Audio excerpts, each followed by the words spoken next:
मैं हॉस्पिटल में इनके साथ गया, वहां उनका फोन आया तो वहां 1-2 मिनट बाद, वो दिन में कई दफा फोन करते रहे, जाहिर उसकी स्टेट का सवाल था लोग।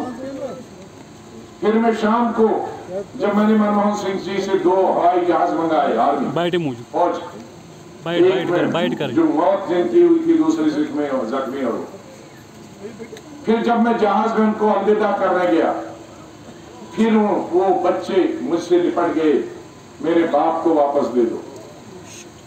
फिर मैं चीख चीख के बोला कि मेरे बच्चों, तुम आए थे कश्मीर देखने, यहाँ की हवा देखने, लेकिन मैं आपके बाप की मां की लाशें भेज रहा हूं।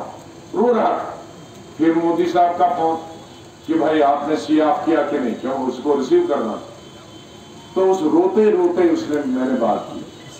तो उसी लिए मोदी साहब ने, जब मैं पार्लियामेंट से अलविदा हो गया, तो उन्होंने कहा, ऐसे रो रहे थे जैसे इनका घर का कोई आदमी गुजर गया, उसके वो रो दिए। अब ये कौन से, उसने ये तो नहीं कहा कि इनके बगैर मेरा खाना हजम नहीं होता, इनके बगैर मैं सो नहीं सकता, इनके बाद बगैर मुझे नींद नहीं आई। उन्होंने कहा, सल्यूट है ऐसा आदमी, ऐसा आदमी भी कश्मीर है। कश्मीर के लोगों को उसको फख्र में माननी चाहिए कि आप मेहमान नवाज है।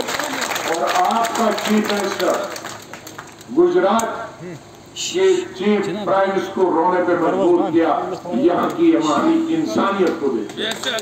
और हमारे कांग्रेस वाले जो लीडरों के शेप पे कहते हैं बीजेपी वाले हैं, उन्होंने आज तक मुझे नहीं पूछा कि वो हादसा क्यों हुआ था या मोदी क्यों रोया, क्योंकि उनमें दिल नहीं है। वो इस्तेमाल करते हैं और थ्रो करते हैं।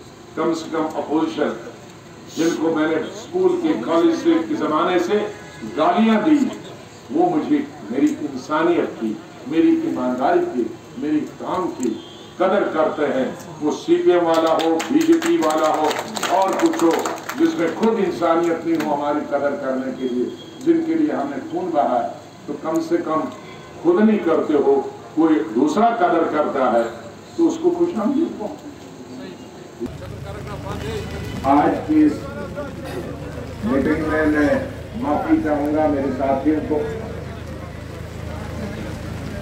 जो बुनियाद है मेरे साथ नई पार्टी को खड़ी करने के लिए, जिसका ऐलान इंशाअल्लाह अगले 10 दिनों में होगा।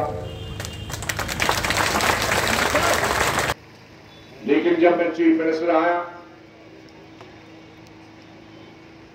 शायद जम्मू कश्मीर की तारीख में या हिंदुस्तान की तारीख, जो शिकायतें मिलती थी ह्यूमन राइट्स वायलेशन की, मिलिटेंट को आर्मी मारती थी, पुलिस मारती थी, कोई शोर शराब नहीं होता। लेकिन जब बेगुनाह मारा जाता था तो बहुत शोर बचता। जब मैं चीफ मिनिस्टर था तो इसी तरह से एक दिन मुझे श्रीनगर लाल चौक के रेहड़ी वाले 100 लोग आए, डेलीगेशन, और कहा, सब हमारे 3 रेहड़ी वाले अभी 1 हफ्ते से गुम हैं, वो घर गए थे, वो अभी तक वापस नहीं आए। 2 कश्मीर वादी के थे, एक बारहल का। और जब उनके घर हमने फोन किया तो वो कहते यहां तो आए नहीं, तो गुम हो गए। मुझे शक हो गया ये ह्यूमन राइट वायलेशन हुआ है, कहीं गलत आदमी को पुलिस ने, आर्मी ने, फौज ने मारा। मैंने होम मिनिस्टर के नाते उसकी जाती तौर पर तहकीकात शुरू, एक अफसर को नहीं लगा, अलग अलग 10 अफसरों से पूछा, और फिर मैं इस नतीजे पर पहुंचा था कि उसी दिन पुलिस ने एक प्रेस कॉन्फ्रेंस की थी कि पाकिस्तान ट्रेंड 3 मिलिटेंटों को मारा। तो तहकीकात ज्यादा टाइम नहीं लगाया, 20 दिनों के अंदर मैंने तहकीकात की इस नतीजे पे पहुंचा कि जिस दिन ये दिखाया गया है कि 3 पाकिस्तानी मिलिटेंटों को मारा गया है, उसी दिन ये गुम हो गए। मैंने कहा अपनी सीआईडी से, भाई जो आप मारते हो पाकिस्तानी मिलिटेंट या यहां के, उनकी कब्रें वबरें ठीक बनाते हो, क्योंकि उसके बाद खत्म हो। तो मैंने कहा मुझे दिखाना है कि 1 महीने में जितने लोग मरे हैं 2 से ज्यादा मैं वो कब्रें देखने जाना चाहता हूं। ये बहाना था। और हर कब्र पे लिखो कि 2 आदमी कहां है, 3 आदमी कहां और किस डेट के कहां। तो मैं जब इस नतीजे पे पहुंचा कि उस दिन के 3 आदमी इन कब्रों में है, लिस्ट आ गई, तो पहली रात को मैंने ये 3 जो मारे गए थे उनके घर वालों को बुलाओ। खुशकिस्मती के से शायद सर्दियों का नवंबर का महीना था। तो मैंने कहा अगर मैं कब्रें खुदवाऊंगा तो पहचान पाओगे? कहा जी जरूर। तो मैंने पुलिस को नहीं बताया, बुलाया, उन्होंने शक पड़ा, सीआईडी को भी नहीं बुलाया, किसी को, आर्मी। लेकिन तब तक मैंने निशानदही की कि कौन है वो। बदकिस्मती से वो आर्मी नहीं थी, 12-13 के लोग हमारे ही थे, एक जम्मू का और बाकी सब कश्मीरी पुलिस वाले। कुछ लोग जेल में गए, वे भी कहते हैं गुलाम नबी आजाद जेल में गए। अरे मैं यहां होता तो मैं सबसे पहले जेल जाता, लेकिन अगर पार्लियामेंट नहीं चलती तो पार्लियामेंट के दौरान सुनिए, लीडर अपोजिशन को बगैर किसी जुर्म के कोई पकड़ नहीं सकता। मैं लीडर अपोजिशन था, पार्लियामेंट चल रहा था, तो अगर मुझे सरकार, वैसे तो उनको आंदोलन करने का यहाँ खतरा था, मैं दिल्ली में कौन सा आंदोलन करता, उनको तो एहतियात के तौर पर था कि कश्मीर होता तो बंद कर देते, लेकिन दिल्ली में पार्लियामेंट चल रहा था, उसमें मुझे बंद नहीं कर सकते थे। पूरी दुनिया में आवाज उठती कि पार्लियामेंट वाला यहाँ दिल्ली में इसका घर नहीं है, तो ये कौन सी एजुटेशन कर सकता, इसलिए।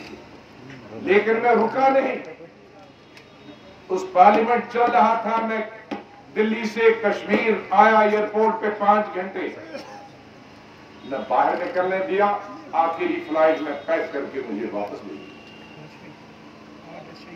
फिर मैं जम्मू गया, जम्मू में 4 घंटे एयरपोर्ट पे रख के वापस भेजा।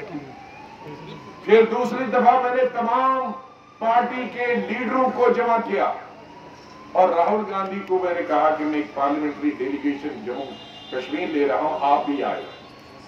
और फिर हमें 4 घंटे एयरपोर्ट पे रखा और वापस किया। लेकिन मैं फिर भी नहीं रुका, मैं जम्मू और कश्मीर के लोगों का दुख और दर्द में शामिल होना चाहिए। मैंने सुप्रीम कोर्ट में अपील की कि हुकूमत मुझे जम्मू कश्मीर जाने नहीं देती। मेरी स्टेट, मैं पार्लियामेंट के दिनों में पार्लियामेंट का इंतजार नहीं कर सकते, ये कब तक रुकेगी। इसी शशि तरूर ने, जो मेरा G20 का था, एक और मुसलमान बेचारा वकील था यूपी का, उसको भी बहुत मैं मुबारक देता हूं। वो कई पेशा सुप्रीम कोर्ट ने गए और सुप्रीम कोर्ट ने मुझे इजाजत श्रीनगर रामोला अंताल जाने की दी और जम्मू में सिर्फ जम्मू शहर। मैं श्रीनगर में डेलीगेशनों से मिला, बारामूला में मिला, बारामूला शहर में बाकी हमारे लीडर बंद थे, यही चौकड़ों तक चेयरमैन था और कॉर्पोरेटर हमारे 8-10 और हमारे साथी, उन्होंने डेलीगेशन में लाया। मैं अनंतनाग में सुबह से रात और किस हालात में मेरे आए, मेरे साथ बाहर उनकी रिकॉर्डिंग होती, आने नहीं दिया जाता, 2 कैमरे बाहर लगे और जब से मुझे अंदर मिलते थे अकेले में, वहां भी रिकॉर्ड होता था। हिंदुस्तान के इतिहास में हमने ये भी देखा। और सुप्रीम कोर्ट ने कहा कि वो रिपोर्ट जो आपकी है वो पब्लिक नहीं करोगे सुप्रीम कोर्ट को दी। वो रिपोर्ट मैंने आपके दुख और दर्द, तकलीफ है, मुसीबतों की रिपोर्ट सुप्रीम कोर्ट में आज